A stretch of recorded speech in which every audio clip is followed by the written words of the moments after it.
Suas escolhas determinarão o seu futuro. Escolha ser o milagre. No livro de Jeremias, capítulo 33, versículo 3 diz: Clama a mim e te responderei, revelando-te grandes coisas misteriosas que ignoras. Precisamos entender que conhecer as promessas é só o primeiro passo na construção da nossa história. Conhecer as promessas é entender a identidade que se tem. Depois que entendemos o que Deus espera de nós, precisamos nos mover, precisamos sair do lugar. Há algum tempo atrás, mais um recorde mundial foi quebrado. Um queniano conseguiu completar uma maratona de 42 quilômetros em menos de 2 horas. Ele estava tão animado que chegou a comparar esse marco histórico com a primeira vez que o homem pisou na Lua. Algumas coisas nesta corrida nos chamam a atenção.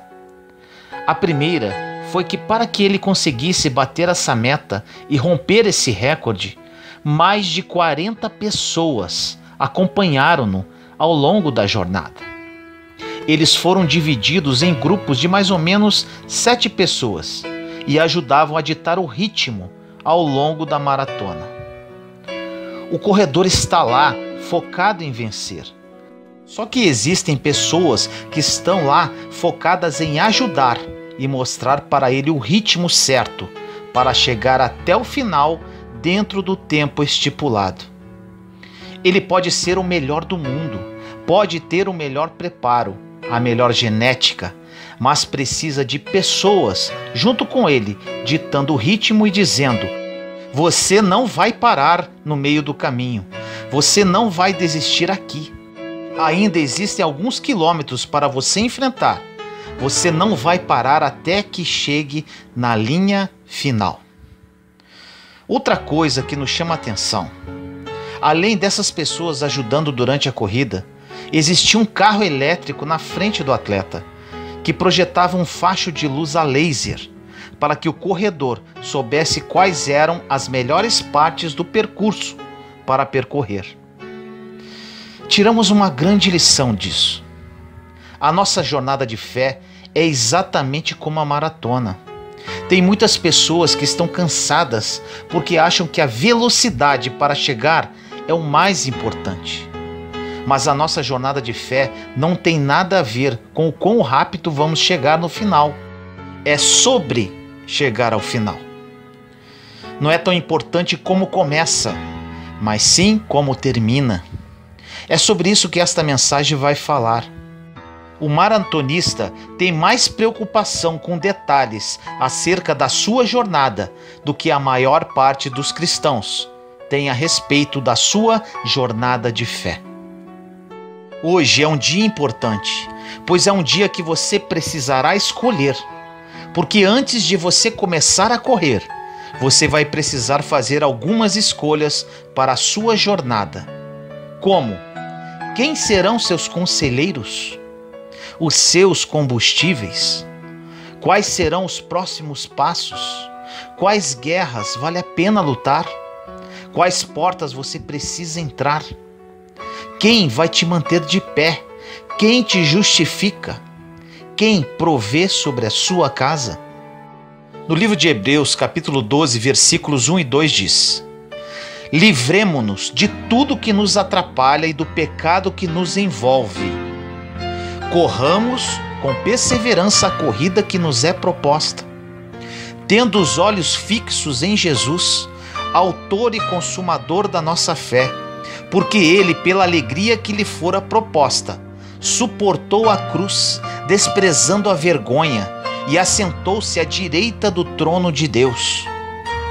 Pensem bem naquele que suportou tal oposição dos pecadores contra si mesmo, para que vocês não se cansem e não se desanimem.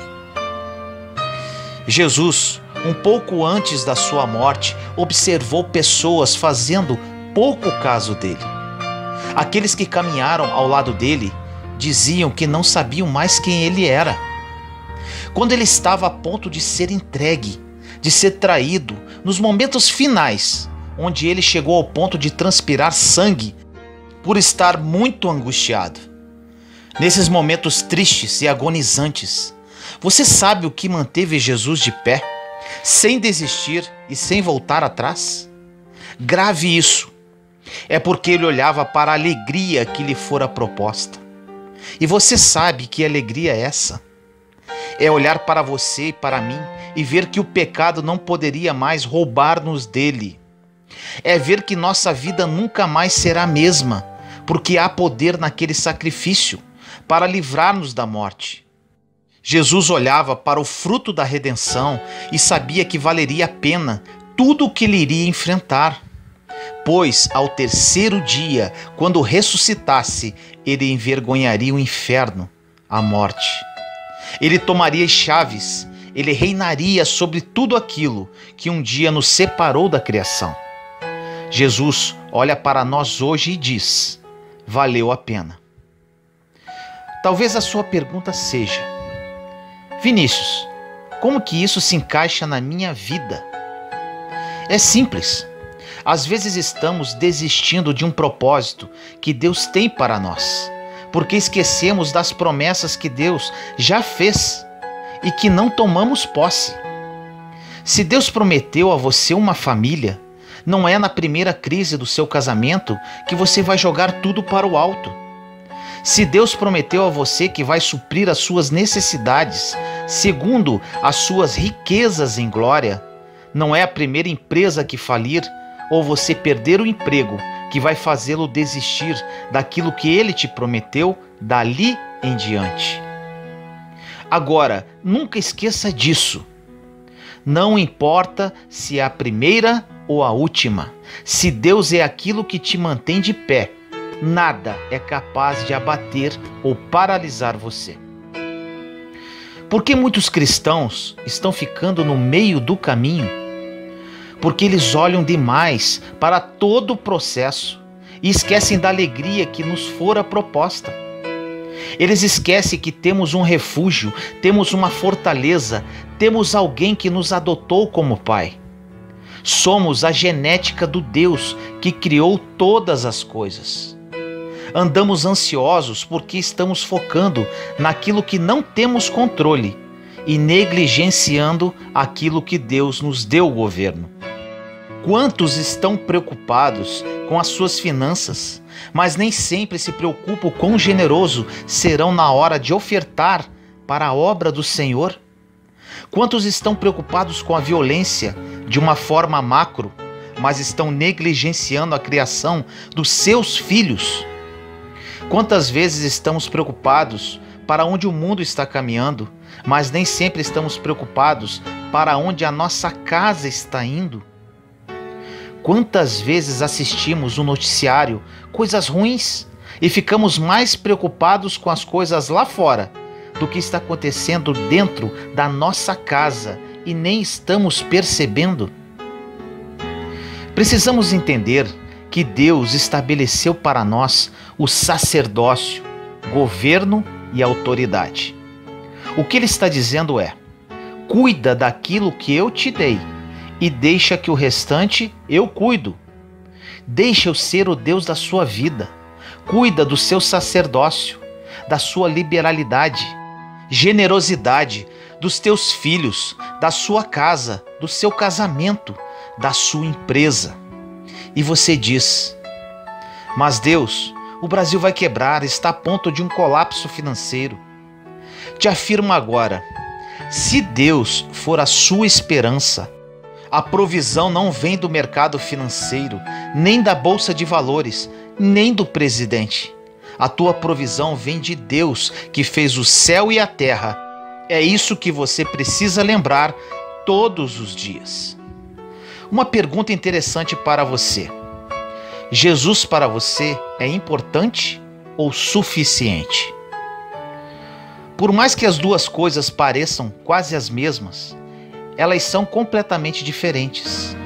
A vida de uma pessoa muda radicalmente quando ela tira Jesus apenas de um lugar de importância e coloca-o num lugar de suficiência.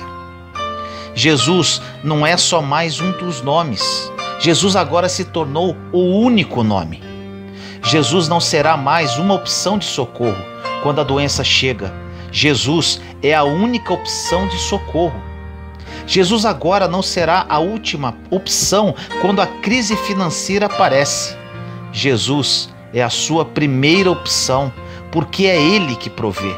É Ele quem dá a semente, o que semeia. É Ele que te dá unção criativa para enxergar o que ninguém está enxergando. Precisamos definir se Jesus vai ter um lugar de importância em nossa vida. O motivo pelo qual o evangelismo fracassa muitas vezes é porque não parecemos com o Cristo que professamos. Um exemplo, falamos para a nossa família que Jesus é suficiente, mas na primeira crise financeira nos sentimos abatidos e começamos a esmorecer na fé. Muitas pessoas estão dizendo nas redes sociais que Jesus é o suficiente, mas no primeiro problema de relacionamento já dão espaço para pensamentos de morte, de desistência e começam a questionar a fé. Meu irmão e minha irmã, quando declaramos para o mundo que Jesus é o suficiente, estamos dizendo que nada mais precisa ser acrescentado, porque todo o nosso vazio já foi preenchido por Ele. Um detalhe sobre o encontro de Jesus e Marta, poucas pessoas percebem. Quando Jesus chegou, Lázaro estava morto. O povo todo estava desesperado. Alguns até chateados com Jesus, questionando por que ele não veio antes. Outros choravam pela morte de Lázaro. A Bíblia diz que quando Jesus chegou e aproximou-se de Marta, ela disse em João 11:21, se você tivesse aqui, o meu irmão não teria morrido. Então disse Jesus, Marta, o seu irmão vai ressuscitar. E ela diz para Jesus, eu sei que ele vai ressuscitar na ressurreição dos mortos, no último dia. E Jesus diz para ela, seu irmão vai ressuscitar agora. O interessante nesse encontro é que a primeira coisa que Marta faz é jogar Jesus no passado.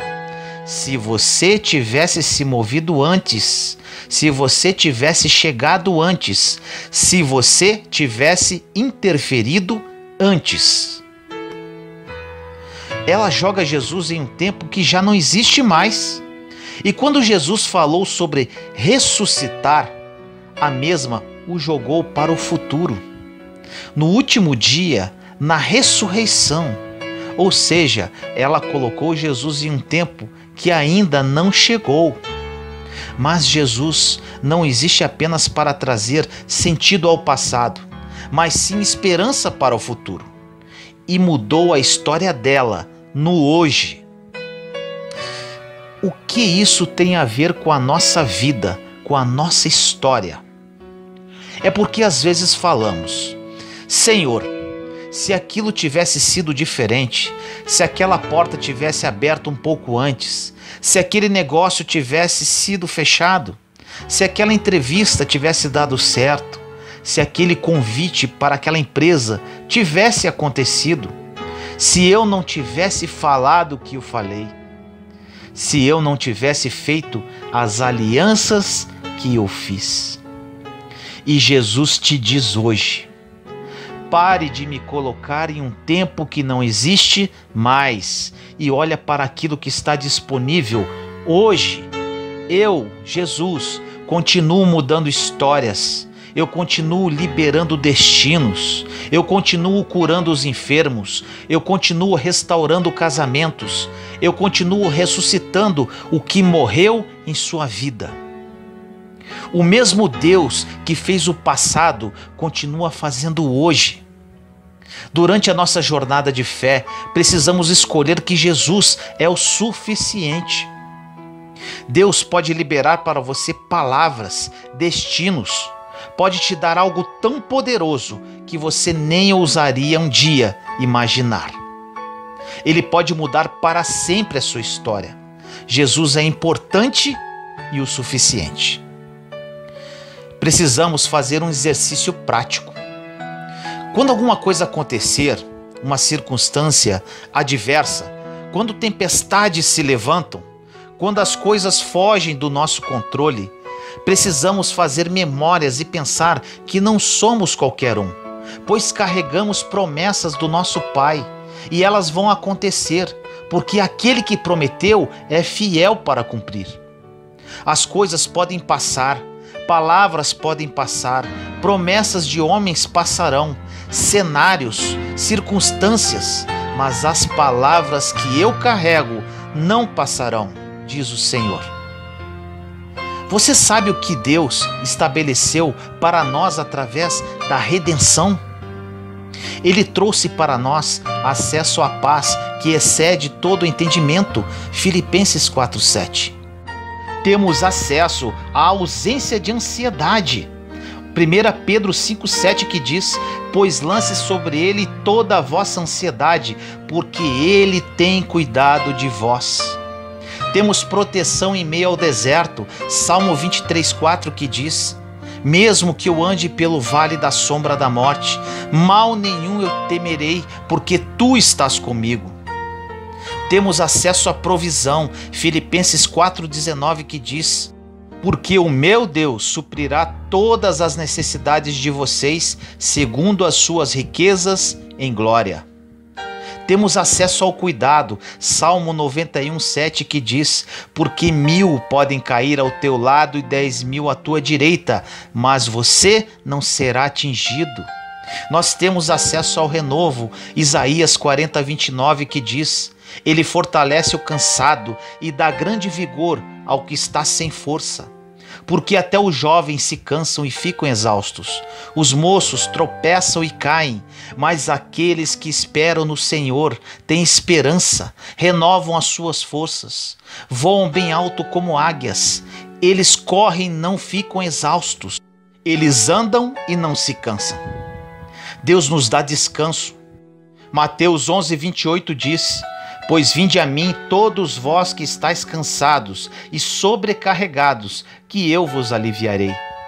Tomai sobre vós o meu jugo e aprendei de mim, que sou manso. Existem todas essas realidades, mas precisamos entender que elas estão disponíveis, não ontem, não amanhã, mas hoje. Ouvimos tantas pregações, mas o que vai mudar a nossa história não é a quantidade de revelações que ouvimos, mas a quantidade de revelações que colocamos em prática em nosso dia a dia. Eu não quero compartilhar com você mensagens de ânimo, porque a base do ânimo é a emoção, e emoções passam. O que eu quero compartilhar com você é que Deus continua fazendo milagres sobrenaturais, sinais e maravilhas. Mas você precisa se mover na altura dessa revelação. Entenda quem você é e caminhe debaixo dessa revelação. Você precisa saber qual a sua identidade como filho ou filha de Deus, pois o entendimento dessa identidade liberará o favor de Deus sobre a sua história. Se você sabe quem é, saberá do que pode. Se você sabe quem é, saberá até onde vai. Se você sabe quem é, saberá o poder e a autoridade que carrega. Você precisa acreditar que Deus pode fazer, ou confiar no que Ele já fez. Acreditar no que Deus pode fazer é uma possibilidade. Confiar no que Ele já fez é uma certeza. Uma coisa é você estabelecer os seus próximos passos, entendendo que, quem sabe, um dia Deus estabeleça a promessa que fez. Outra coisa é você entender hoje e levantar a sua cabeça, sabendo que a promessa que Deus fez para você já se cumpriu, que você só está caminhando para chegar até lá. Você precisa escolher. Você vai só acreditar que Deus pode fazer, ou você vai começar a caminhar tendo o entendimento de que Ele já fez o que prometeu? Em Hebreus 11 diz que a fé é a certeza daquilo que esperamos e a prova das coisas que não vemos. A verdade é que Deus já nos abençoou e existem muitos, mas muitos cristãos que estão cansados de esperar para serem abençoados. Enquanto em Efésios capítulo 1, versículo 3 diz: Bendito seja o Deus e Pai do nosso Senhor Jesus Cristo, que nos abençoou com todas as bênçãos espirituais nas regiões celestes. Já fomos abençoados, pois Deus, apesar de nossas falhas, nos ama demais. Não tem nada que você faça capaz de fazer Deus te amar mais. Não tem nada que você faça que é capaz de fazer Deus te amar menos. Porque não tem a ver com quem você é. Deus olha para você e se vê. Quando temos consciência da promessa, as circunstâncias não nos param mais. Pessoas podem te perseguir, te caluniar, desprezar a unção que você carrega, rejeitar a verdade que você tem, criticar tudo que você faz, impedir seu crescimento, mas mesmo que tudo se levante contra você, ninguém pode roubar a promessa que sobre você foi liberada. Por isso que o inferno fica revoltado conosco. O diabo pode tentar mover qualquer coisa de forma exterior, mas ele não tem acesso à promessa que foi liberada dentro de você. Podem tentar paralisar você por fora, mas ninguém consegue paralisar o que foi depositado dentro. É por isso que uma consciência inabalável a respeito de quem você é faz com que você tenha uma fé inabalável para viver o que Deus te prometeu. Você precisa escolher se vai viver um milagre ou se vai construir uma história. Isto depende apenas só de você. Existem muitos homens fortes que estão cansados porque chegaram no limite que seu braço consegue conquistar.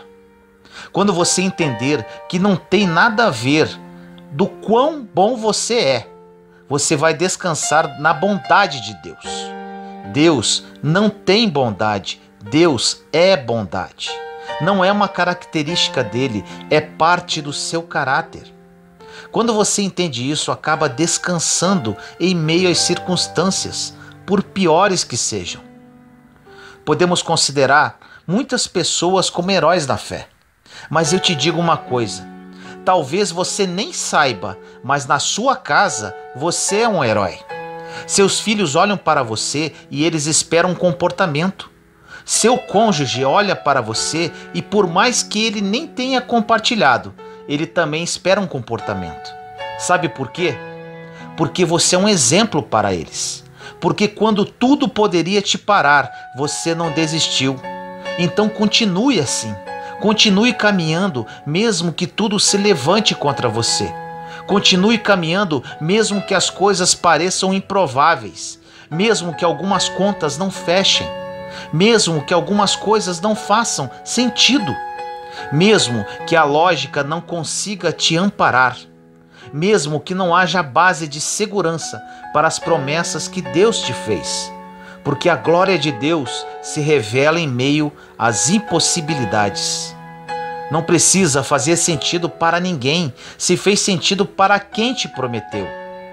Se fosse para você viver uma vida qualquer, você poderia servir a um Deus qualquer. Mas se você está servindo um Deus de impossibilidades, comece então a pisar sobre as impossibilidades. Se você está servindo a um Deus sobrenatural, comece então a desejar o sobrenatural. O incrível é que o que parecia impossível no passado, agora é só um laço daquilo que Deus fez e vai continuar fazendo no futuro. Deus te diz para fazer memória de tudo aquilo que Ele já fez lá atrás, porque isso será o combustível que você precisa para continuar crendo que Ele continuará fazendo lá na frente também. Nunca esqueça de onde Ele te tirou. Não esqueça dos sonhos tão pequenos que você carregava. Deixa Deus começar a estabelecer os seus passos. Deixa Deus começar a escrever as próximas páginas da sua história. O que é mais fácil? Colocarmos o cajado no mar ou fazer o mar inteiro se abrir? Procurarmos no meio da multidão alguém que tenha 5 pães e 2 peixes, ou multiplicarmos isso para que milhares de pessoas comam? Lançarmos uma pedrinha ou derrubar um gigante? Rolar uma pedra ou fazer o morto ressuscitar? Vencer o inferno, as doenças, as potestades, a morte, ou só aceitar aquele que já fez tudo isso e se entregou por nós? Faça o que é fácil.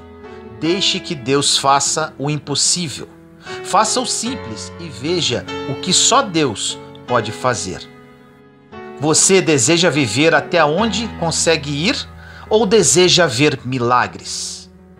Na verdade, dizemos que acreditamos em milagres, mas fazemos de tudo para não depender de um. Deus diz para você que milagre não é uma saída de emergência. Milagre é a expressão de quem Ele é. Milagre não é o socorrer de Deus quando nada mais parece fazer sentido. Milagre é Deus te colocar em lugares onde você não poderia ir sozinho. Milagre não é só um socorro quando se esgotam as possibilidades. Milagre é a sua primeira possibilidade e a maior de todas as outras. Milagre é alguém que era completamente improvável para os outros. Agora começa a construir uma história junto com Deus. Milagre é alguém que não tinha nada para oferecer, mas foi comprado a preço de sangue por alguém que tinha toda a glória e se despiu de toda ela para ter você de volta. Milagre é um Deus que conhece todos os nossos pecados e ainda assim continua nos desejando mais que todas as coisas. Milagre é quando olhamos para os nossos filhos e não conseguimos explicar para eles como é maravilhoso ser chamado de pai. Milagre é Deus confiar a única mensagem capaz de mudar uma geração de homens falhos como eu e você. Milagre é entrarmos cansados e sairmos renovados. É entrarmos sem esperança e sairmos sonhando. É entrarmos com pensamentos de morte e sairmos com a própria vida de Deus sobre nós. Um milagre é uma mulher que não pode ter filhos começar a gerar. Milagre é um Deus que se fez carne e ressuscita no 3º dia. E Ele está disponível a todo aquele que nele crê, e assim será salvo. A morte não pode parar você, o pecado não te para mais, o teu passado não te para mais. Não há condenação para aqueles que estão em Cristo. Isso é milagre. Deus quer que experimentemos isso todos os dias da nossa vida. A partir de hoje, coloque em um papel os seus sonhos e você vai perceber que em muitos momentos você diminui a sua expectativa para se ajustar no seu nível de fé. Deus te diz para não diminuir as suas expectativas, mas sim aumentar a sua fé. Não tente acomodar o tamanho dos seus sonhos à sua realidade. Pegue a sua realidade e ela vai ter que se acomodar ao tamanho das suas promessas. Não se rebaixe, você é filho do Deus vivo que te chamou para ver e viver coisas sobrenaturais. Em Jeremias 29:11 diz: porque sou eu que conheço os planos que tenho para vocês, planos de fazê-los prosperarem e não causar danos, planos de dar a vocês esperança e um futuro. Quando Jesus encontra uma mulher adúltera e todas as pessoas que lá estavam a julgam, acontece algo muito interessante. Quando Jesus entra na história daquela mulher, ele não está preocupado com nada além de quem ela é. É como se ele se rebaixasse ao nível que ela estava, porque Jesus nunca olha para nós de cima para baixo. Ele sempre vai no nível que você está e traz você para o nível que ele está. Jesus chega para aquela mulher e diz: Aquele que não tem pecado, que atire a primeira pedra. As pessoas vão embora e Jesus pergunta para aquela mulher: aonde estão os seus acusadores? Onde eles estão? Eles não têm mais como te condenar, e eu não te condeno. Agora vai e não peques mais. Você sabe o que significa escolher quem mantém a gente de pé? Existem duas possibilidades. Ou vamos ficar tentando nos justificar contra todas as pessoas que tentam nos acusar, ou vamos escolher esconder-se em Jesus e deixá-lo fazer isso por nós. Os teus acusadores não entendem o que você fala, não respeitam a autoridade da verdade que você carrega. Pare de tentar se justificar para quem não quer ouvir o que você tem para falar. Quando você fica em silêncio, Deus compra a sua briga. Quando você faz silêncio diante dos homens, você gera clamor sobre Deus. Pare de falar para todo mundo o que você está passando e compartilhe com o único que pode mudar a sua história. Pare de postar nas redes sociais os seus lamentos. Pare de compartilhar sua vida com quem não pode liberar o seu destino. Deus é o único capaz de colocar você de pé. Maior é o que está em nós do que aquilo que vem contra nós. Escolha quem constrói a sua casa, quem provê sobre os seus filhos, quem te coloca de pé, quem dá a última palavra, quem é a sua esperança, quem é teu firmamento, quem está construindo a sua história. Para onde estão voltados os seus olhos e para onde a sua casa está caminhando? Hoje é o dia. Você precisa escolher se vai se acomodar a viver como convém e conquistar qualquer coisa, ou se a partir de hoje você não vai aceitar nada menos do que viver por milagres. A escolha é sua.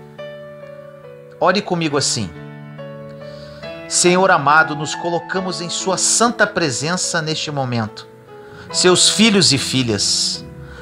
Pai, que essa mensagem toque corações, transforme vidas, restaure famílias, converta almas. Que todos aqueles que a ouvirem entendam que o Senhor é o provedor, que o Senhor é que coloca de pé, que o Senhor que dá a última palavra, que o Senhor é a única esperança e firmamento, que o Senhor é quem constrói a nossa história. Que eles voltem os olhos para Ti, Pai, e escolham hoje aceitar definitivamente viver por milagres e não mais pelas suas vontades. Assim nós oramos em nome do nosso Senhor Jesus Cristo. Amém. A sua fé pode mover o sobrenatural. Escolha viver pela fé, não por vista.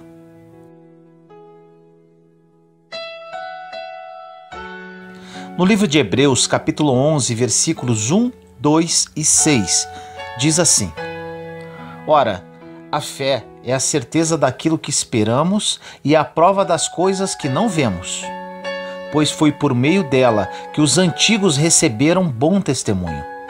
Sem fé é impossível agradar a Deus, pois quem dele se aproxima precisa crer que ele existe e que recompensa aqueles que o buscam. Meu irmão e minha irmã, Jesus nunca disse que seria fácil, mas ele fez uma promessa para nós. Pode ser leve, porque eu já troquei de fardo com você. Eu já troquei de lugar com você na cruz. Aquilo que eu merecia por parte do meu Pai, eu entreguei a você. Se cada um de nós perdêssemos tudo, mas não a fé, não perderíamos nada. A fé é a chave que move o sobrenatural.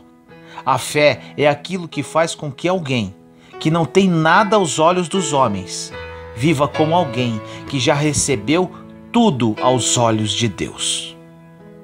Se você se agarrar na fé que Deus te deu, nada mais vai ser impossível na sua vida. Preste muito atenção no que vai ouvir nesta mensagem. A palavra que vai ouvir no dia de hoje poderá mudar tudo na sua vida. Uma palavra libera o destino. Uma palavra ressuscita mortos. Jesus falará ao seu coração. Um dos maiores milagres do Evangelho não é quando Jesus ressuscita mortos, é quando ele ressuscita vivos. Vou fazer uma pergunta para você. Você sabe a razão pela qual as pessoas não conseguem o que querem? Te respondo. É porque, na verdade, elas não sabem o que realmente querem. E quando sabem, não possuem a fé suficiente para manifestá-las. A fé não é a constatação do que está acontecendo, é a declaração do que vai acontecer. Um exemplo: se o seu ambiente de trabalho estiver péssimo, comece a declarar que ele será transformado, porque na verdade não tem a ver com aquilo que te cerca, mas sim como você vê aquilo que te cerca. O que acontece muitas das vezes é que você já está em um lugar que um dia você sonhou que traria para você plenitude. E agora você está ansioso para um novo futuro. Daí, quando esse futuro chegar, você estará ansioso com o próximo futuro. Infelizmente, estamos sempre adiando a felicidade, quando Jesus diz para nós que a felicidade não está em nossas conquistas, mas sim na presença dele. Não tem a ver com as estações que você vai chegar, tem a ver com aquilo que você está vivendo agora. O seu posicionamento hoje define aonde você pode chegar. O limite de ter uma vida em plenitude está ligado à sua fé. Existem milagres que você está esperando que aconteça, mas você não deu os primeiros passos de fé para que eles se realizem. Existem momentos que nós clamamos para que Deus mande a chuva, mas nós nem preparamos a terra ainda. Deus nos diz que, se Ele mandar a chuva do jeito que se encontram os nossos campos, Ele vai destruir a nossa plantação e isso não vai nos abençoar. É preciso estar pronto. Prepare-se para receber aquilo que Deus quer derramar e posicione-se na direção do milagre. Você sabe o porquê que a fé convida-nos a tratar as coisas que não são como se já fossem? Porque alguém que não é rei ainda, mas já se porta como tal, está preparado para subir no trono? Temos o exemplo de Davi. Ele era improvável, desconhecido. Até para os seus pais e irmãos ele era invisível. Mas a partir de um dia, aos olhos de Deus, Davi já estava no trono. Aos olhos dos homens, eles viam Saul no trono, mas aos olhos de Deus, o trono estava vazio, porque o rei que era seu por direito ainda não havia se assentado lá. Por isso, não se mova por aquilo que o homem vê. Por vezes, você olha para uma situação e enxerga o impossível, mas aos olhos de Deus, essa situação já foi vencida. Pare de reclamar daquilo que você não se moveu para viver. Pare de reclamar do resultado de escolhas que você ainda não fez. Para você viver aquilo que deseja, você precisa abrir mão da vida que você leva. Em 2 Crônicas 7,14 diz: se meu povo, sobre o qual foi invocado o meu nome, se humilhar, se procurar minha face para orar, se renunciar ao seu mau procedimento, escutarei do alto dos céus e sanarei sua terra. Se você der os seus passos de fé, os céus vão reagir àquilo que você está se movendo. Os céus estão prontos para reagir sobre a sua casa, mas a sua casa precisa dar os primeiros passos. O Evangelho não tem a ver com conforto, tem a ver com propósito. Não faça das suas crises o seu devocional. Uma pessoa que já está sem esperança, acorda, toma o seu café e fica horas assistindo o jornal. Depois disso, quando sai para trabalhar, tem a perspectiva que o mundo está desmoronando devido a tanta violência que ela assistiu. Esta pessoa fica com a sensação de que tudo está errado. e isso parte da influência do que acabou de ver nos meios de comunicação.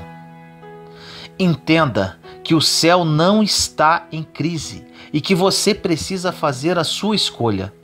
Ou as realidades do céu entram na sua casa, ou os seus olhos vão ditar para onde você pode ir.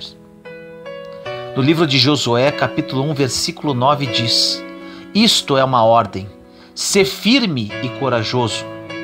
Não te atemorizes, não tenhas medo, porque o Senhor está contigo em qualquer parte para onde fores. Isso é um princípio. A segurança que você tem não está nos lugares para onde você vai, mas quem vai com você até lá. A ansiedade é o mal do século. Ela é o resultado natural de centralizarmos as nossas esperanças em qualquer coisa menor que Deus. Se a sua expectativa está no seu trabalho, na promessa de homens, a ansiedade vai governar a sua história. Agora, se a sua expectativa está em Deus, você precisa ter consciência de que Deus é o suficiente para tocar em qualquer esfera da sua vida e mudar a sua história. Então, quando você confia em Deus, pode todas as coisas.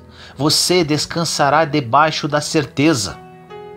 Se nós sabemos que Ele pode todas as coisas, por que acreditamos que Ele só vai tocar em algumas delas? Deus pode liberar curas contra a enfermidade, pode mudar histórias financeiras, mudar cenários. Confie, se posicione. Quando você pauta o seu futuro naquilo que os olhos veem, você estará dando para a sua carne o lugar de governo para a sua história. Você sabe por que isso? Porque a partir daí, os seus olhos vão definir até onde você poderá chegar. Você tem que entender: ou são os seus olhos que dirão a você quais são os seus limites, ou Deus que te criou, quando nada ao teu redor existia, fará isso.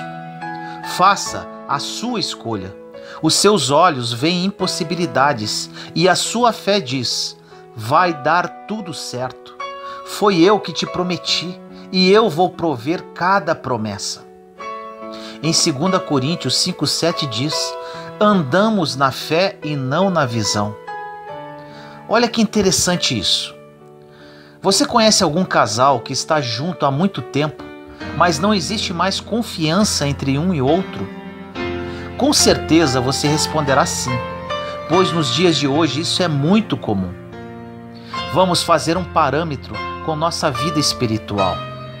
Existem muitos, mas muitos cristãos que caminham perto dele há muito tempo, mas não confiam que ele pode fazer aquilo que a palavra dele diz. Você sabe qual o princípio que Deus está estabelecendo com isso? Que estar perto não significa confiar. Você já parou para se perguntar o porquê que mesmo as igrejas crescendo cada dia mais em números de fiéis, os milagres que rompem o sobrenatural não aumentam na mesma proporção? É porque estar perto não significa confiar. Talvez você esteja há anos na igreja e não confia que uma palavra ou uma oração pode mudar a sua história. Se fosse diferente, levaríamos mais a sério nossos momentos no secreto com Deus, um sermão sendo ministrado ou uma mensagem sendo ouvida. Essa mensagem, por exemplo, poderá ter dois efeitos na sua vida. Ou ela não representará nada, ou sua vida poderá ser transformada.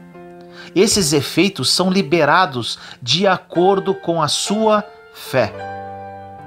No livro de Deuteronômio, capítulo 31, versículo 6 diz: coragem e sede fortes, nada vos atemorize, e não o temais, porque é o Senhor vosso Deus que marcha à vossa frente.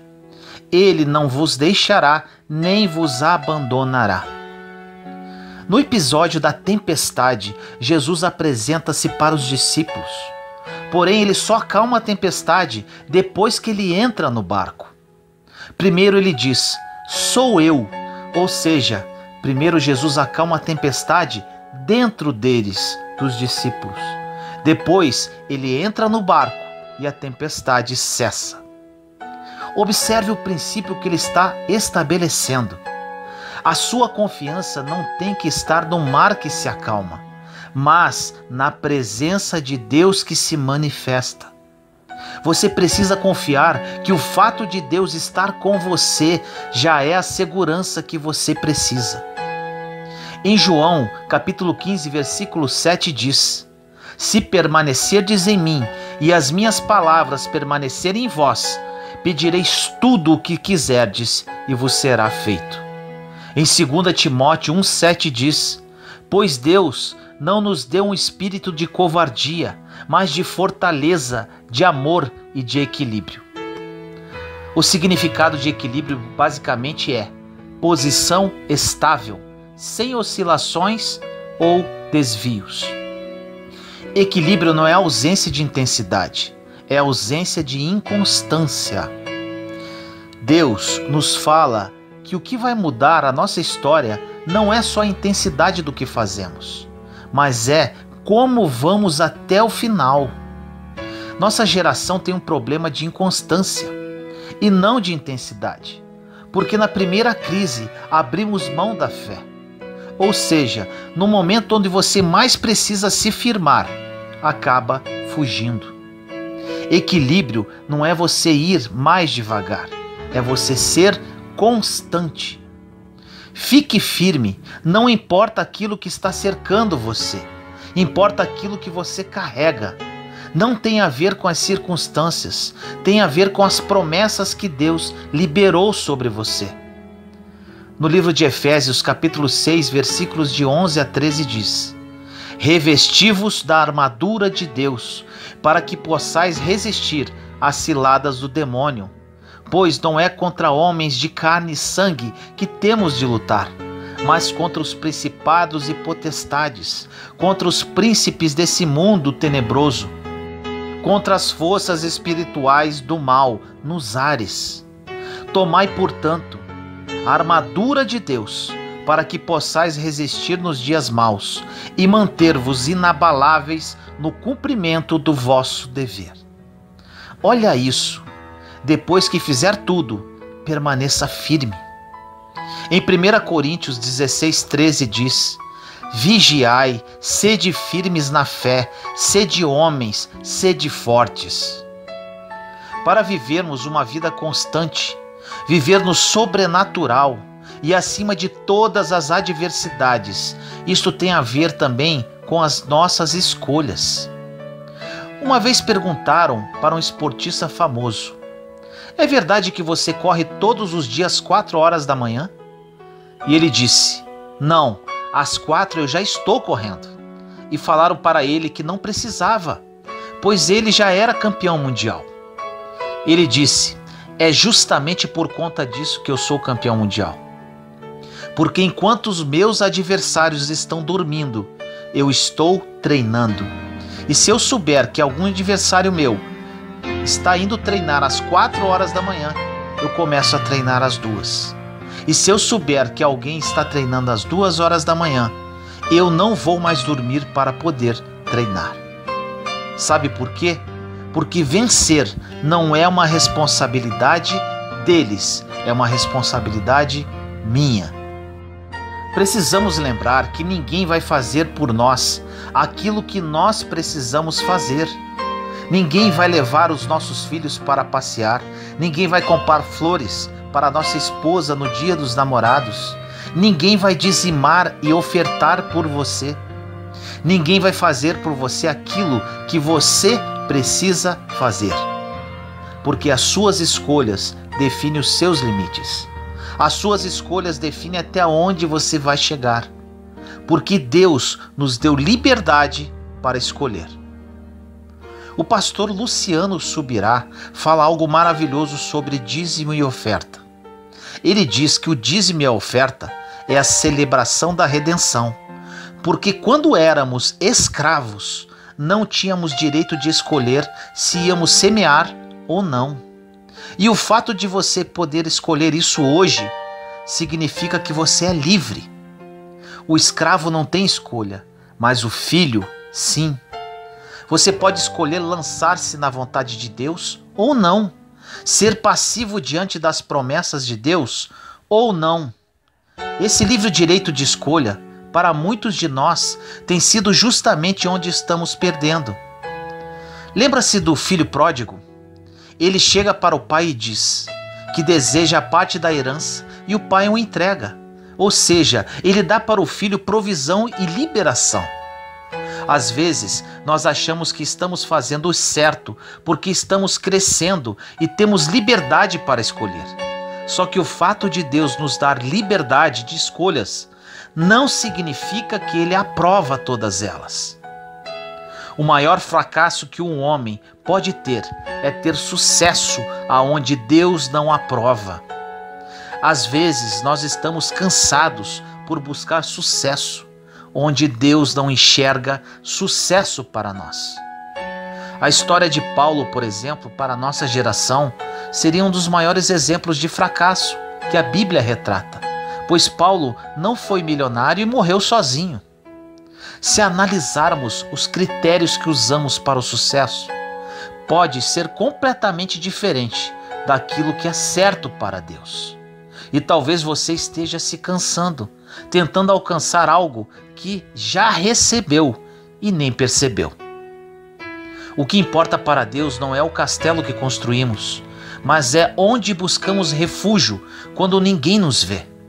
Não tem a ver com aquilo que nós construímos para chegar até Ele. O Evangelho tem a ver com aquilo que Ele abriu mão para chegar até nós. Aquilo que você constrói para Deus não determina quem você é. Ele te ama por quem você é e não por aquilo que você faz.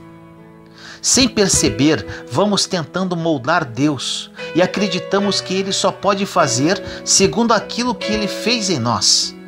Mas entenda isso: antes de você existir, Ele já era Deus e continua sendo. Não tente diminuir Deus segundo as suas experiências pessoais. Não é porque Deus não fez ainda algo que você desejava que Ele não pode fazer. A grande questão é que no Evangelho, Deus só pode tocar nas áreas que você expuser e reconhecer. Jesus veio para os doentes. Ele não vai tocar naqueles que acham que não precisam dele. Evangelho não é para quem acha que precisa, é para quem sabe que precisa. Precisamos nos comprometer com o nosso destino profético, mais do que nos comprometemos com as nossas desculpas. No livro de João, capítulo 15, versículo 16 diz: Não fostes vós que me escolhestes, mas eu vos escolhi e vos constituí para que vades e produzais fruto, e o vosso fruto permaneça. Eu assim vos constituí, a fim de que tudo quanto pedirdes ao Pai em meu nome, Ele vos conceda. Precisamos nos expor ao poder, igual nos expomos para as pessoas que não nos ajudam em nada. Exponha-se, deixe-se ser trabalhado pelo Senhor, tenha a postura de um verdadeiro filho ou filha de Deus. Jesus morreu para que vivêssemos uma vida plena em todas as áreas de nossa vida. Mas para que isto aconteça, Ele te diz agora, neste momento, que seja feito conforme a tua fé. Ore comigo assim: Senhor amado, nos colocamos em Sua santa presença neste momento. Eu, meus irmãos e irmãs em Cristo Jesus.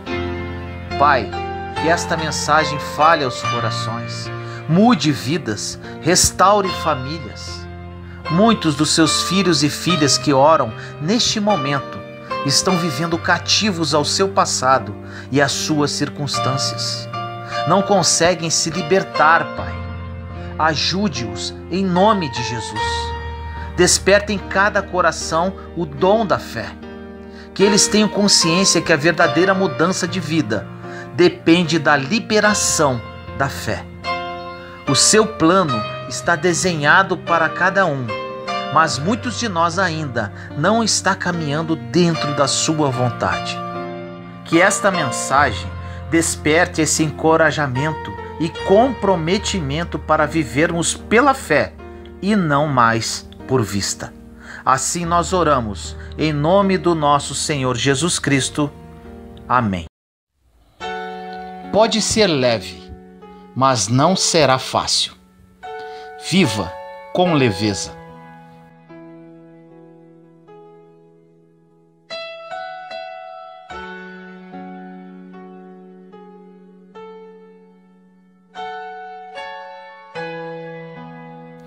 Do livro de Mateus, capítulo 11, versículos de 28 a 30 diz: Venham a mim todos os que estão cansados e sobrecarregados, e eu lhes darei descanso. Tomem sobre vocês o meu jugo e aprendam de mim, pois sou manso e humilde de coração, e vocês encontrarão descanso para as suas almas, pois o meu jugo é suave e o meu fardo é leve. Jesus não projetou você para viver cansado. Não é nada fácil, e aqui vem o grande aprendizado desta mensagem. Não confunda facilidade com leveza. Jesus nunca disse que seria fácil, mas ele disse que pode ser leve. Às vezes você pode ter pensado que depois que você aceitou Jesus, tudo ficou pior. Mas não, te afirmo, tudo já estava assim, só que você não via, pois tinha uma venda nos seus olhos que Deus tirou. Um fumante não consegue sentir mais o cheiro, mas quando ele entra no ambiente puro, todos que estão lá presentes conseguem sentir o aroma que ele carrega. A conversão é basicamente isso, é Deus tirando as vendas. E quando isso acontece, percebemos o lixo que já estávamos acostumados a viver. Com isso, temos a impressão que tudo parece estar desmoronando. Na verdade, sempre esteve. Era você que não enxergava. Mas entenda isso. Tudo vai se encaixar no tempo devido e lá na frente as coisas começarão a fazer sentido. Precisamos pontuar isso. Uma vida leve não significa uma vida fácil. O Evangelho não vai poupar-nos das lutas. Pelo contrário, é o processo que transforma meninos em homens. É o processo que tira de nós o mimimi. É o processo que faz com que nossa confiança em Deus aumente dia a dia, apesar das circunstâncias. No meio de um incêndio, por exemplo, você terá que fazer escolhas, estabelecer prioridades. Quem você vai salvar? Você logo pensa que precisa salvar a sua esposa, seus filhos e os seus documentos. Deus nos fala hoje que precisamos viver como se tudo estivesse em chamas. Porque quando tudo parece que está em chamas, não teremos tempo para carregar o peso que Deus não quer que carreguemos. Quando tudo está em chamas, você terá que priorizar o que é prioridade para Deus também. Então, quais são as duas coisas que você vai priorizar e que não poderá perder quando tudo estiver em chamas? A sua identidade e a sua família. Profundo isso, não é? Deus ainda diz hoje para mim e para você: é esse estilo de vida que eu tenho para você. Uma vida sem distrações. Não vai ser fácil, filho, mas pode ser leve. Tira hoje da sua vida, da sua casa, da sua família, da sua jornada, aquilo que é desnecessário. Porque às vezes estamos priorizando aquilo que Deus nunca priorizou. Às vezes estamos valorizando aquilo que Deus nunca valorizou. E sabe qual é o problema? Nessa mochila tem espaço definido. E quando preenchemos em coisas que não são prioridade, vai faltar espaço para aquilo que mais importa. Quantas pessoas você conhece que abriram mão da família por causa de uma empresa? Quantos empresários que prosperaram e conquistaram tudo aquilo que queriam, mas esqueceram dos filhos e da esposa? Precisamos entender que nenhum sucesso justifica o fracasso da nossa casa. Precisamos avaliar sobre o que estamos construindo a nossa história. Em Mateus 7, versículos de 24 a 27 diz: Aquele, pois, que ouve estas minhas palavras e as põe em prática, é semelhante a um homem prudente, que edificou sua casa sobre a rocha. Caiu a chuva, vieram as enchentes, sopraram os ventos e investiram contra aquela casa.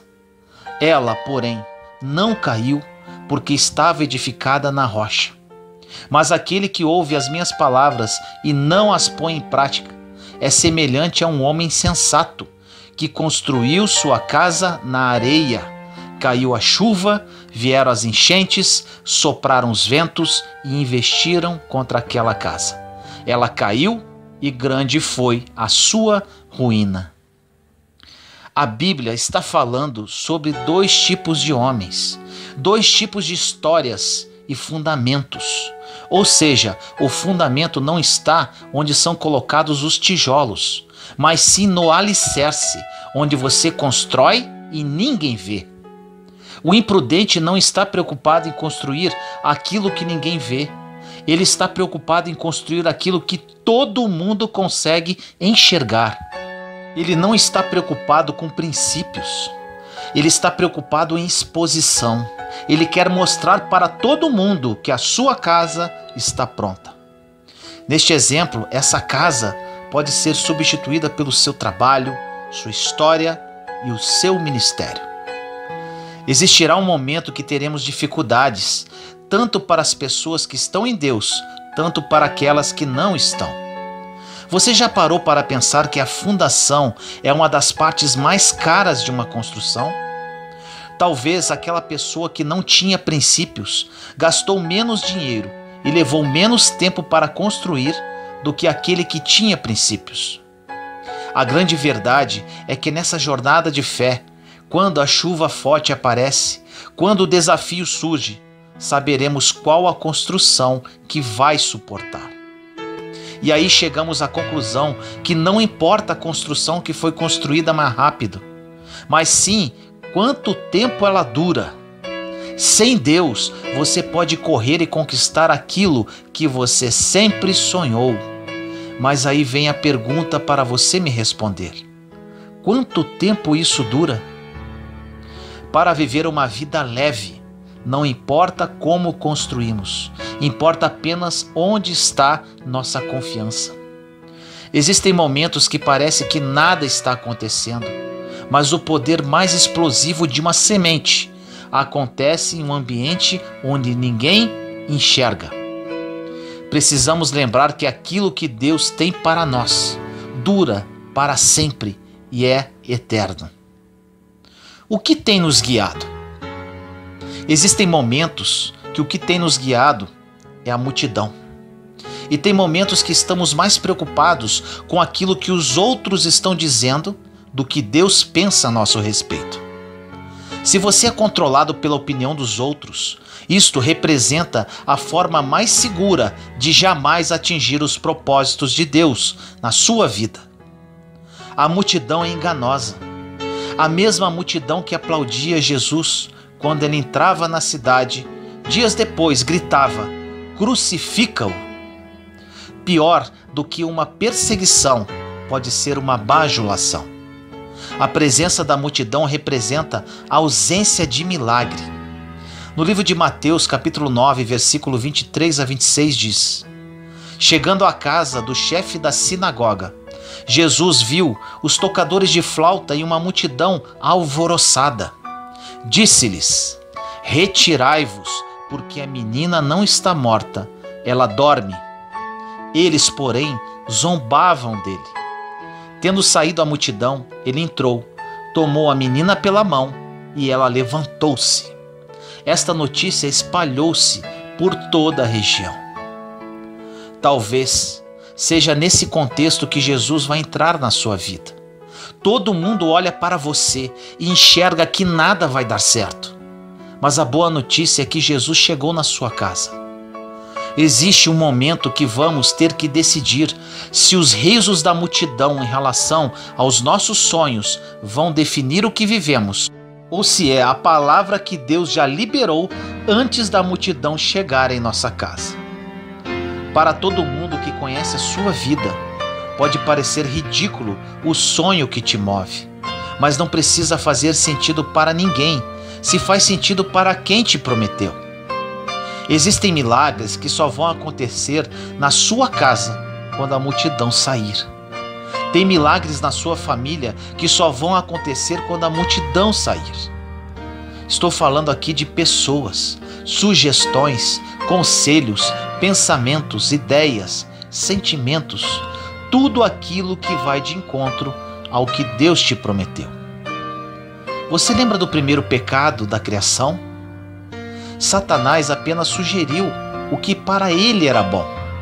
A grande questão é que desde Gênesis, Deus declarava que algo acontecesse e ele via que era bom. E o inferno sugeria que algo também acontecesse e dizia que também era bom. Se você não souber quem você é em Cristo Jesus, você não terá noção no que é capaz. E qualquer sugestão do inferno pode fazer você parar. A promessa de Deus chegou na sua casa antes de qualquer sugestão do inferno. Então você precisa decidir em qual delas você vai querer se agarrar.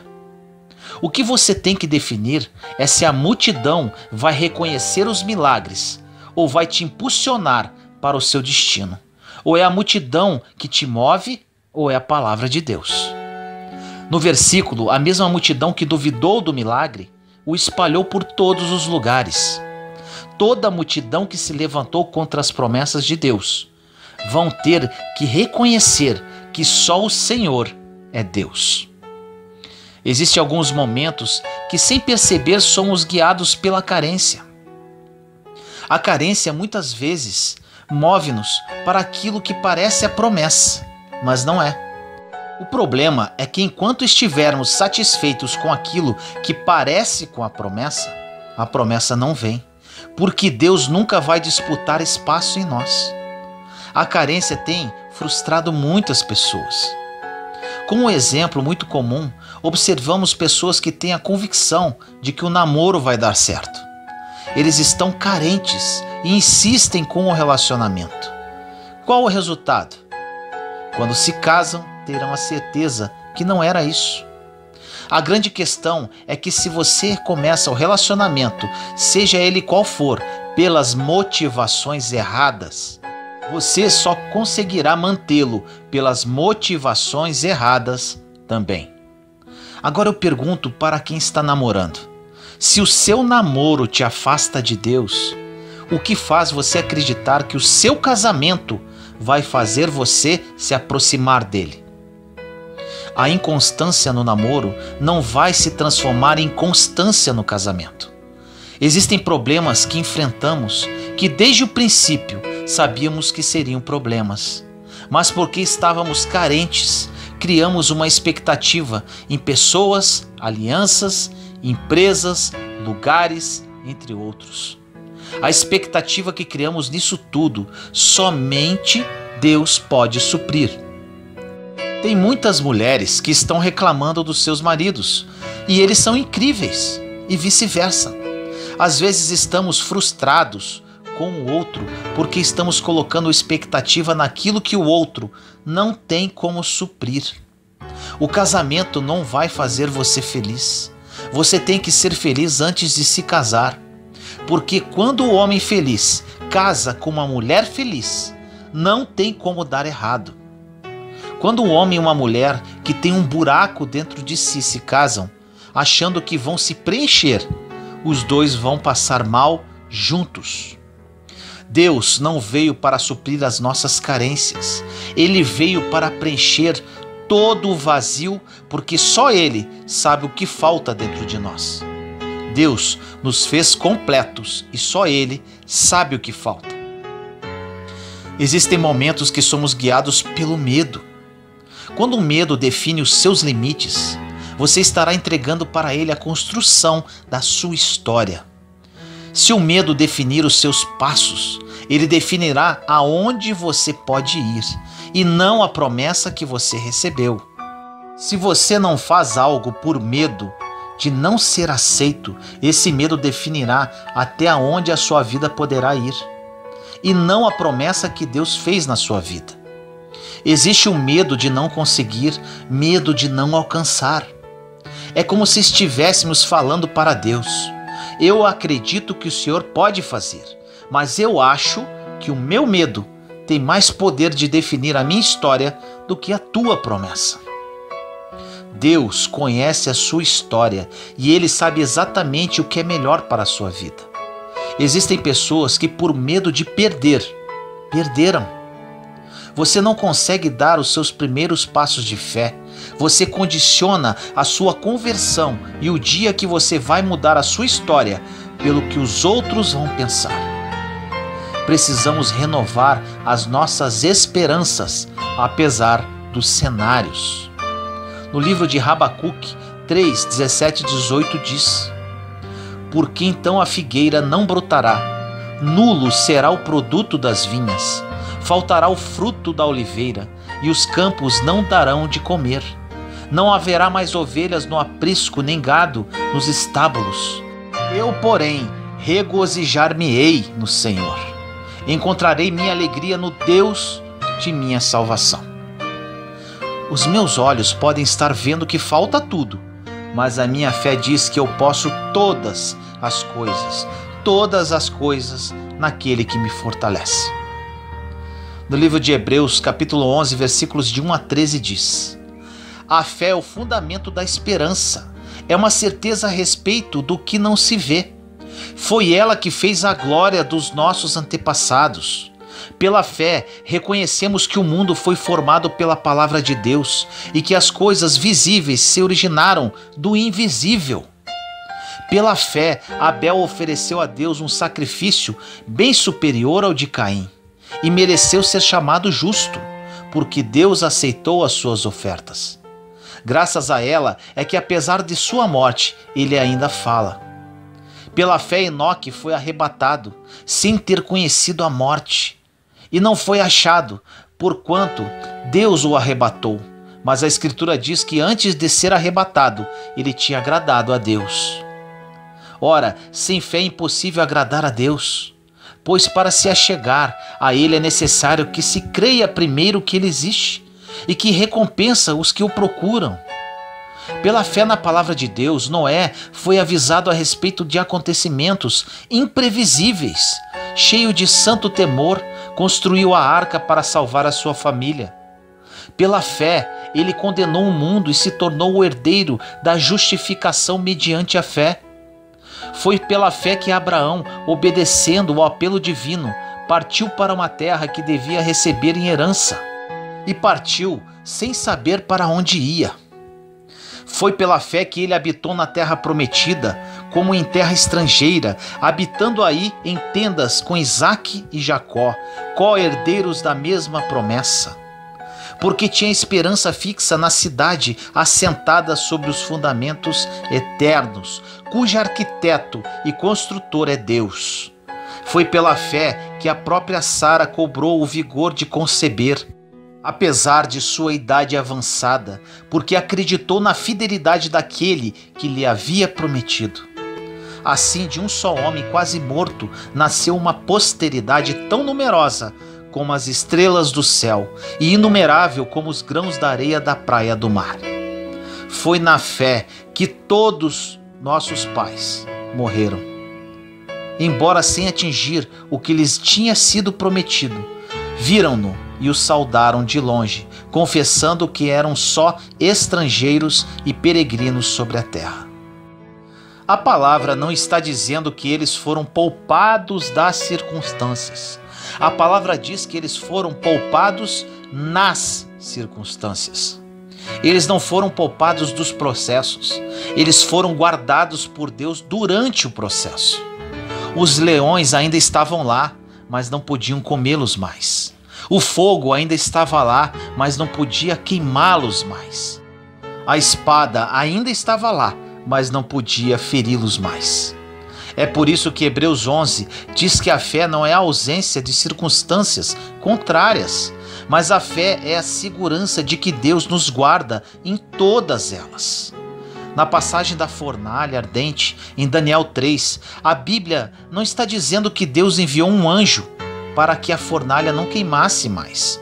Pelo contrário, ela estava tão aquecida que os soldados que se aproximaram morreram queimados.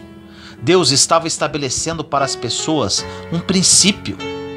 Os teus gigantes não precisam sair para que eu faça. Eu vou fazer na presença deles. A fornalha continua quente, o leão continua na arena, a espada continua levantada. Mas se Deus é por nós, quem será contra nós? 1000 poderão cair à minha direita e 10.000 à minha esquerda, mas eu não serei atingido. Pare de ser guiado pelo medo. No livro de Romanos 8, versículos 31 e 32 diz: Que diremos depois disso? Se Deus é por nós, quem será contra nós? Aquele que não poupou seu próprio filho, mas que por todos nós o entregou, como não nos dará também com ele todas as coisas? Não tem sentido você perguntar para Deus se ele te ama ou não, ou se ele deseja fazer ou não. Ele entregou o próprio filho por você. Existe alguma dúvida com relação a este amor? Quando entendermos a altura, largura e profundidade do amor de Deus por nós, o medo não vai mais fazer sentido. No livro de Hebreus 11:1 diz: a fé é o fundamento da esperança, é uma certeza a respeito do que não se vê.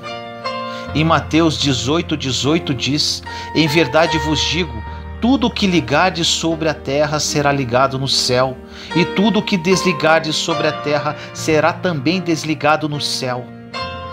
Se existe fé, não há espaço para o medo.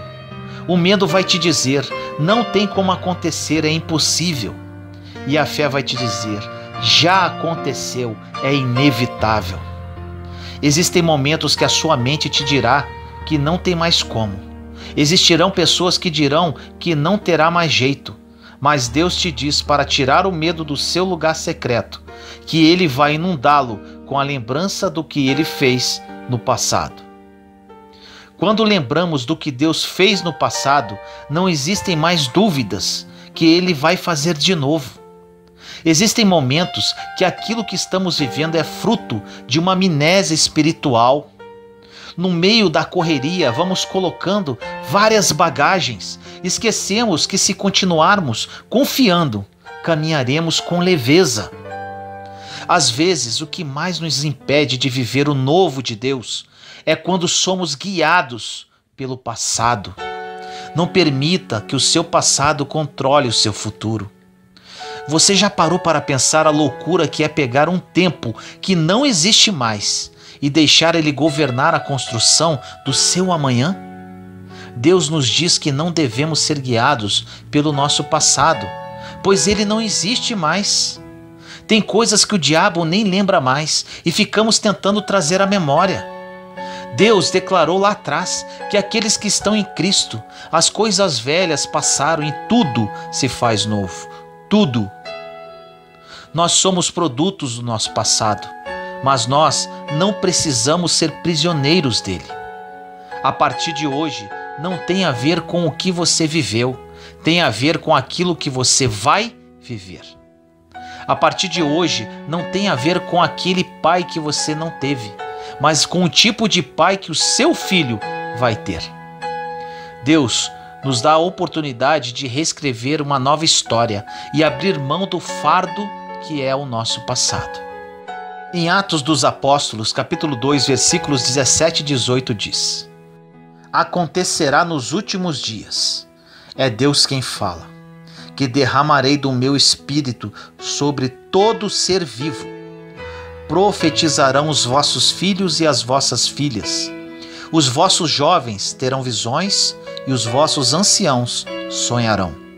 Sobre os meus servos e sobre as minhas servas derramarei naqueles dias do meu espírito e profetizarão. O que é interessante aqui é que profetizar, sonhar e ter visões futuras não tem a ver com o passado. O que Deus tem para fazer na sua vida a partir de hoje não tem a ver com o seu passado, mas com aquilo que está por vir.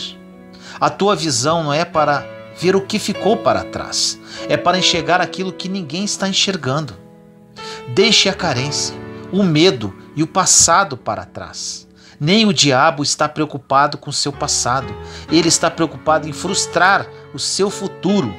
Lembre-se sempre disso. No dia de hoje, permita-se começar a viver todos os planos e sonhos que Deus planejou para a sua vida. Dê passos de fé, viva um dia de cada vez e pode ter certeza que o seu caminho nunca mais será o mesmo. O processo é difícil e doloroso, mas maravilhoso e libertador. E ainda temos a oportunidade de trilhar neste caminho com leveza e tendo a certeza que o melhor ainda está por vir.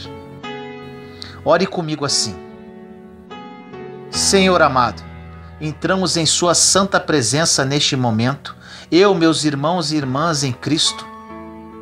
Pai amado, que essa mensagem seja uma precursora de mudanças de vida.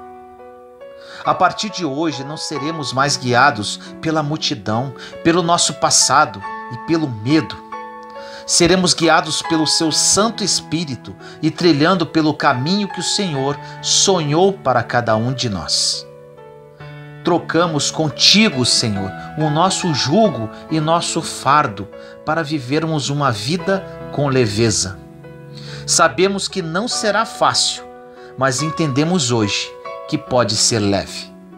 Confiamos e aguardamos em Ti, Pai. Assim nós oramos em nome do nosso Senhor Jesus Cristo. Amém. Ame a si mesmo, não espere elogio das pessoas. No livro de Marcos, capítulo 12, versículos 32 e 33 diz: Muito bem, mestre, disse o homem. Estás certo ao dizeres que Deus é único e que não existe outro além dele. Amá-lo de todo o coração, de todo o entendimento e de todas as forças, e amar ao próximo como a si mesmo, é mais importante do que todos os sacrifícios e ofertas. Começo essa mensagem fazendo uma pergunta para você. Como vamos amar ao próximo se não nos amamos? Qual foi a última vez que você se olhou no espelho e se fez um elogio? Por uma conquista, por ser quem você é, pela sua história, pela soma de tudo, defeitos, qualidades, fracassos, vitórias. Quando foi a última vez que você se deu o conforto de se autoelogiar? É importante que a gente se olhe e aponte os nossos defeitos, mas não esquecendo das qualidades. Não temos o hábito de reconhecer aquilo que é bom, aquilo que é bonito. O elogio que vem de fora é bom, quando é na medida certa, quando as pessoas não te idealizam, quando elas elogiam algo que é verdadeiro. Mas quando você identifica essa capacidade de fazer-se um elogio, é melhor ainda. Isso é muito necessário, é fruto do amor de Deus por nós. Deus vai trabalhando dentro de nós de uma forma incrível, criando a oportunidade de acreditarmos nele. A fé em Deus é um fruto, um desdobramento natural da fé que nós vivemos no nosso dia a dia, com as pessoas que estão ao nosso redor. Fé, no primeiro momento, é confiança. É aquela coragem que você tem de ficar de pé. É como dar os primeiros passos e confiar que se você cair, o outro está ali te segurando. Essa é a primeira fé que experimentamos. Depois, nós vamos evoluindo nessa confiança, até no momento em que nós somos apresentados a Deus, e você naturalmente vai associar o verbo confiar com tudo aquilo que você já aprendeu humanamente, porque nós não temos dois verbos. Confiar enquanto realidade humana e confiar enquanto realidade sobrenatural é o mesmo verbo que se aplica a tudo. Com tudo isso, você vai entender o significado da confiança em Deus a partir do que você aprendeu do significado da confiança nas pessoas. Talvez seja por isso que fica tão difícil de uma pessoa que não teve a experiência da confiança humana ter um relacionamento com Deus. Por exemplo, uma criança foi desamparada quando os pais se separaram. Caso isso não seja bem administrado ou por qualquer outro motivo, vai gerar como consequência uma insegurança e dificuldade na vida espiritual. Precisamos respeitar quem não crê em Deus.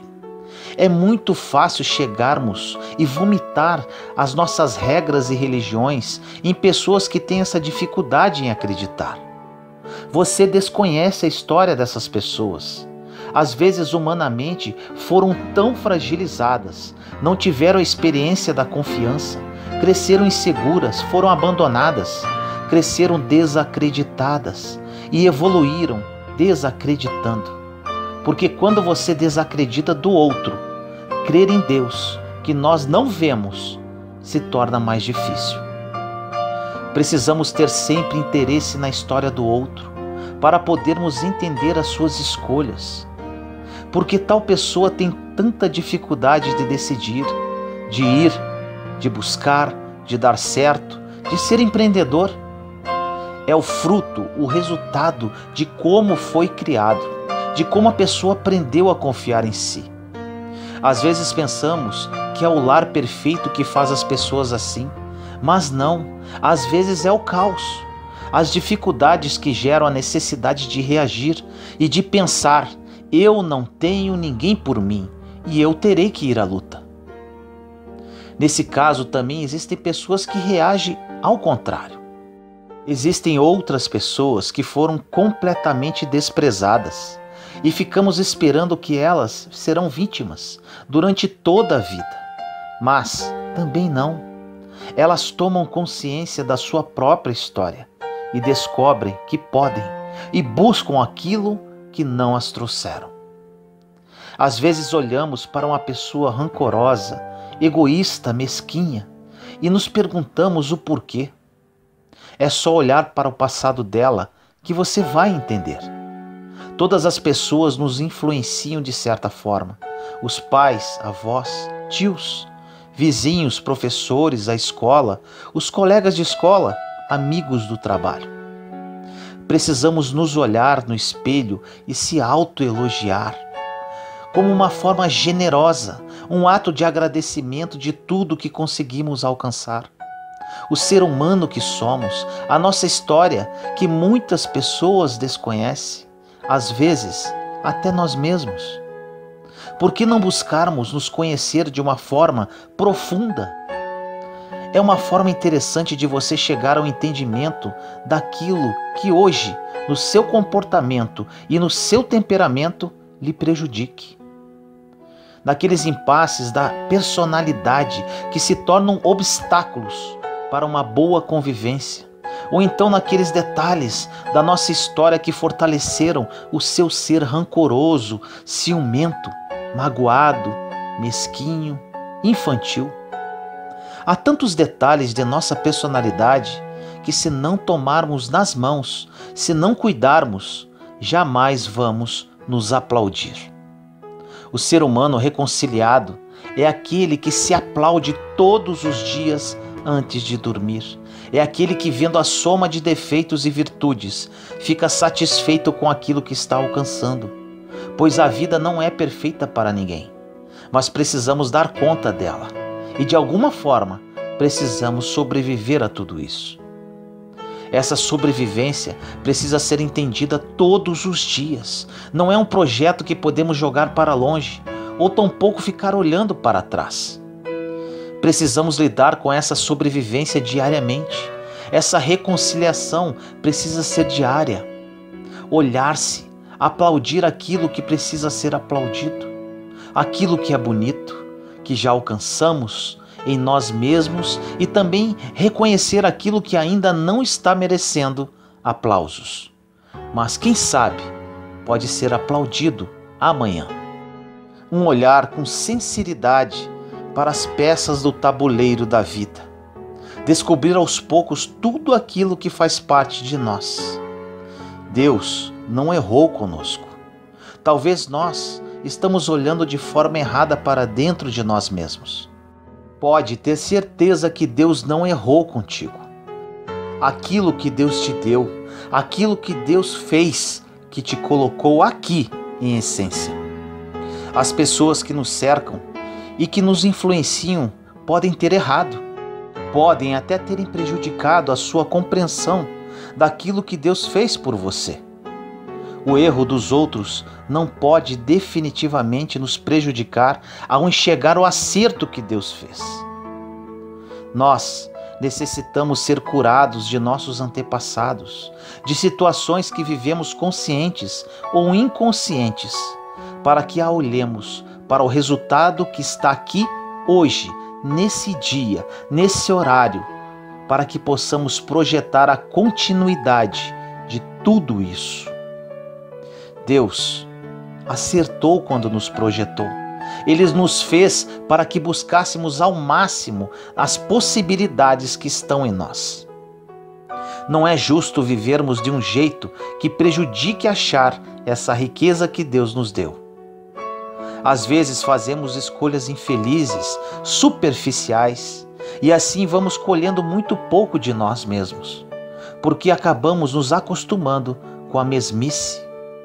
Vamos vivendo uma vida mesquinha, quando na verdade o nosso empenho deveria ser diário em buscar a nossa melhor parte.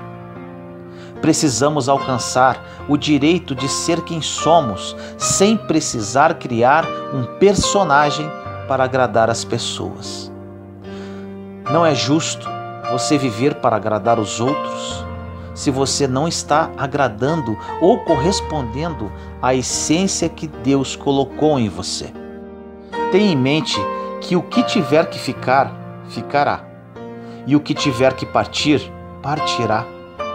Perca essa ansiedade, porque a nossa liberdade interior não pode nos levar para fora, é para dentro.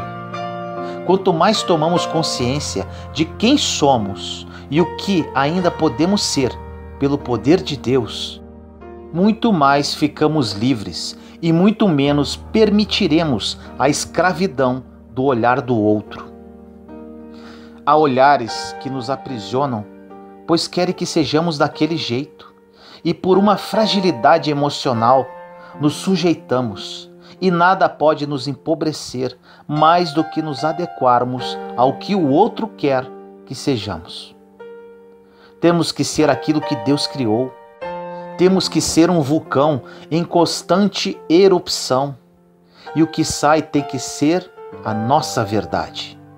Tenha coragem, simplicidade e humildade.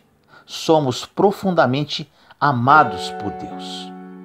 Às vezes somos tão vaidosos com os nossos pecados que achamos que Deus não nos ama por causa disso. O seu pecado não muda a sua essência. Você continua sendo filho de Deus. O seu pecado pode até colocar obstáculos pessoais de você com os outros. Ele pode colocar um obstáculo também na sua relação com Deus. Mas não é que Deus goste menos de você por ser pecador. A relação de Deus conosco, quando o assunto é pecado, é que nenhum pai gosta de ver o filho perdendo a oportunidade de ser grande, de ser bom, verdadeiro, inteiro, saudável. Pense assim: por que o seu pecado desagrada a Deus? Porque enquanto pai e mãe ver o seu filho perdendo a oportunidade de ser feliz, porque ele está escolhendo o que lhe destrói, não iria agradar ninguém. O pecado é uma realidade que, antes de desagradar a Deus, desagrada a nós mesmos. O maior prejudicado com o nosso pecado somos nós, pois estamos perdendo a oportunidade de sermos homens e mulheres bons. Quando escolhemos a maldade, somos nós que perdemos a oportunidade de sermos puros. O desejo de Deus é que nós sejamos cada vez mais proprietários das riquezas que Ele nos concedeu. O grande desejo de Deus é que estejamos cada vez mais próximos dessas riquezas que foram semeadas em nós por Ele.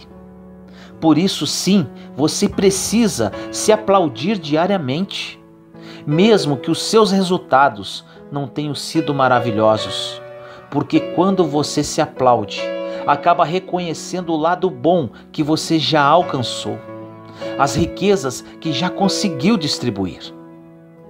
Quando você é capaz de reconhecer que já alcançou coisas boas de tudo que Deus lhe deu, você reforça a sua autoestima. Você para de autodesprezar-se, porque nada pode te paralisar.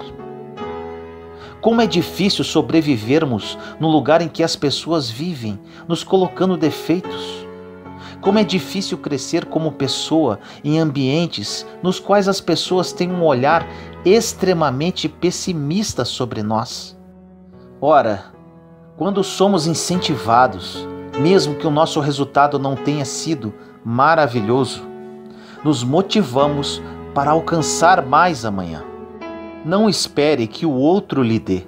Se vier do outro, será apenas um acréscimo que você já se oferece.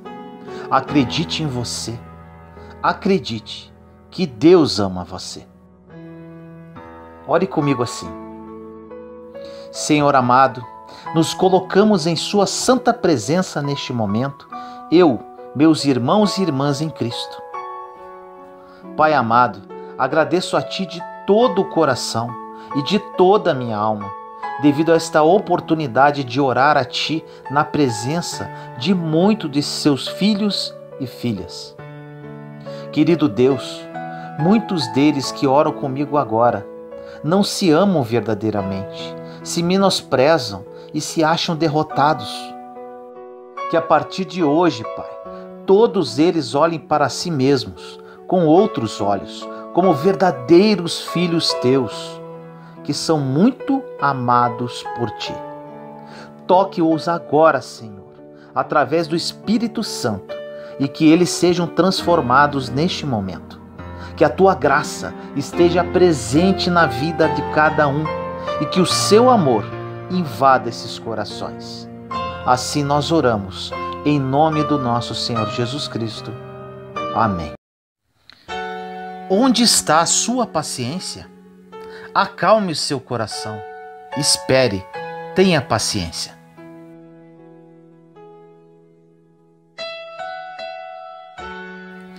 No livro de Romanos 12:12 diz: Alegre-se na esperança, sejam pacientes na tribulação, perseverem na oração. No Salmo 37, de 7 a 9 diz: Descanse no Senhor e aguarde por Ele com paciência. Não se aborreça com o sucesso dos outros, nem com aqueles que maquinam o mal.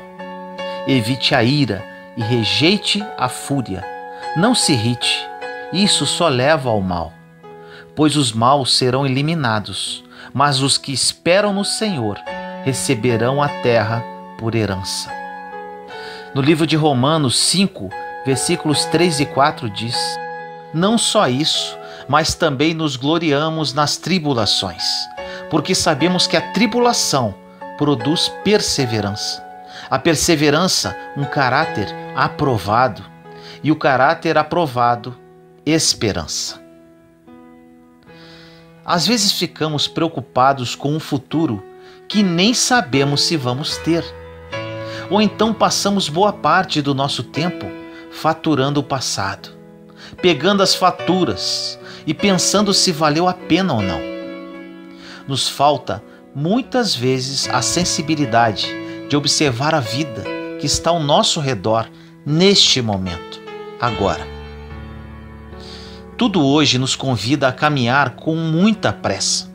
O mundo hoje é apressado E se não cuidarmos, acabamos entrando nesse ritmo acelerado, o que nos impede muitas vezes de perceber a nossa própria vida. Muitas vezes não apreciamos a viagem, porque estamos ocupados com tantas coisas. A graça não está no destino final, mas está em cada passo, em cada etapa de deslocamento que nos leva até qualquer lugar. Talvez a virtude mais necessária para os dias de hoje é ter paciência. Paciência com o processo da vida. Paciência com as pessoas que estão ao nosso redor. Porque só na paciência descobrimos que a vida é rara, que ela precisa ser apreciada, ser saboreada, que essa vida merece ser vivida em cada momento, em cada etapa com muita intensidade. Às vezes ficamos cansados e perdemos a capacidade de ter essa paciência. Temos dificuldades de lidar com o tempo.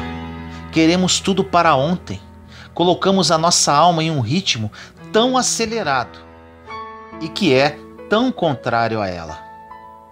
Precisamos prestar atenção no ritmo que nós estamos dando à nossa alma. Muitas vezes estamos ditando um ritmo que sufoca, que mata aos poucos. Quem impõe esse ritmo é o corpo. Nós não podemos separar as duas realidades. O corpo e a alma precisam ser conjugados. Mas você não pode esquecer que existem necessidades diferentes. A alma tem dificuldades de descansar, e a oração verdadeira é aquela que, calado o corpo, a alma também começa a se calar. E assim ela começa a ficar propensa a Deus. E começamos a ter possibilidade de ter um encontro com Ele, pois após disciplinar o corpo em uma quietude no silêncio, a alma começa a entrar nesse contexto de silêncio e quietude, que é aonde vamos ter a oportunidade de ouvir Deus falar conosco. A palavra de Deus nos tranquiliza e nos ensina valores que mexem com a nossa cabeça, com o nosso jeito de pensar. E com isso vamos percebendo esse movimento natural de Deus, trazendo essa paciência que é tão fundamental para que tenhamos equilíbrio para enfrentar as peças da vida. Hoje é impressionante como nós encontramos pessoas que estão destruindo a sua vida porque não aprenderam sobre paciência. A pressa nos mata.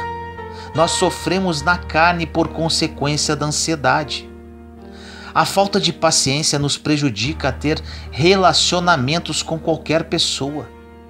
Nós estamos agitados, vivendo fora demais, temos compromissos demais e quietude de menos.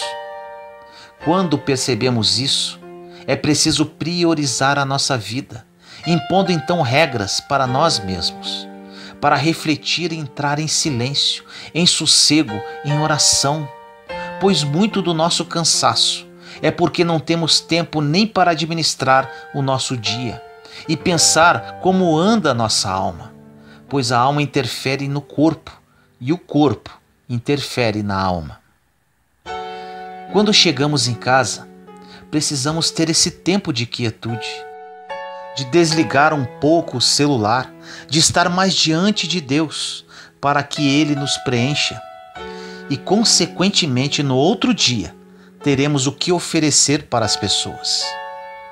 Todos nós temos a necessidade disso. Qual é o espaço que você cria dentro do seu coração para Deus te dar paciência, virtude que só Ele pode nos dar?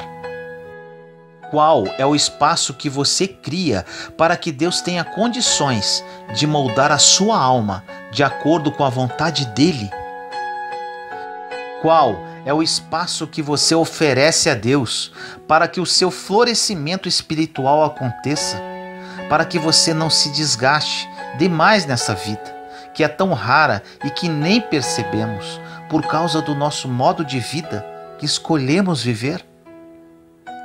Nós, leigos, Precisamos também prestar atenção se os líderes espirituais estão trabalhando demais, se estamos exigindo demais deles, se eles estão tendo seu próprio tempo para abastecer-se. Precisamos pensar na vida deles como seres humanos, onde também necessitam descansar e ficar em silêncio. Deus não pode fazer nada com as nossas obras, se antes Ele não possui o nosso coração. Quando oferecemos a Deus o nosso serviço e esquecemos de oferecer a Ele o nosso coração, Deus não poderá restituir aquilo que eu ofereço ao outro. Em pouco tempo, você estaria oferecendo a si, somente a si. Isso vai nos desgastar demais. Vamos ficar exaustos, cansados. Vamos perder a paciência e vamos ficar estressados, brutos com as pessoas, e vamos esquecer a delicadeza, que é justamente a característica de um cristão. Portanto, não tenha medo de introduzir na dinâmica do seu cotidiano o espaço da sua restauração interior. Silêncio, oração, respiração profunda, uma música, uma boa leitura. Não vá para a cama no fim do dia, antes de se oferecer tudo isso e trabalhar essa paciência no seu coração. Ore comigo assim: Senhor, nos colocamos em Sua santa presença neste momento, seus filhos e filhas que tanto te amam. Fortalece-nos a fé para que a paciência esteja conosco.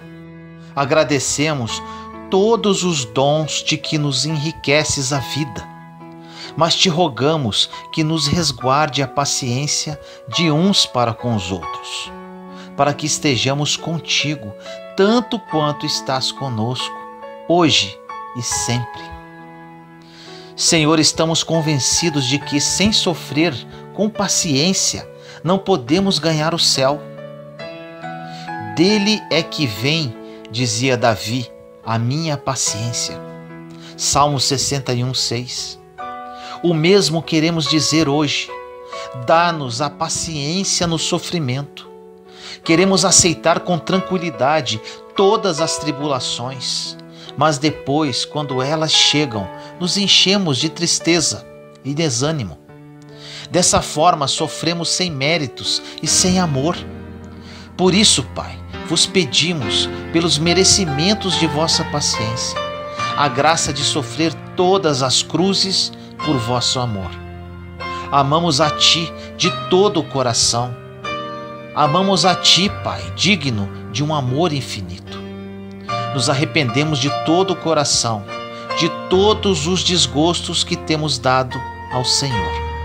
Prometemos aceitar com resignação todos os sofrimentos que iremos passar, mas esperamos de vós o socorro para sofrer com paciência, especialmente as dores da nossa agonia. Assim nós oramos, em nome do nosso Senhor Jesus Cristo. Amém. Juntos somos fortes. Compartilhe esta mensagem para que mais pessoas sejam edificadas. Inscreva-se no canal e acione o sininho para ser notificado de novos vídeos. Te amo em Cristo Jesus.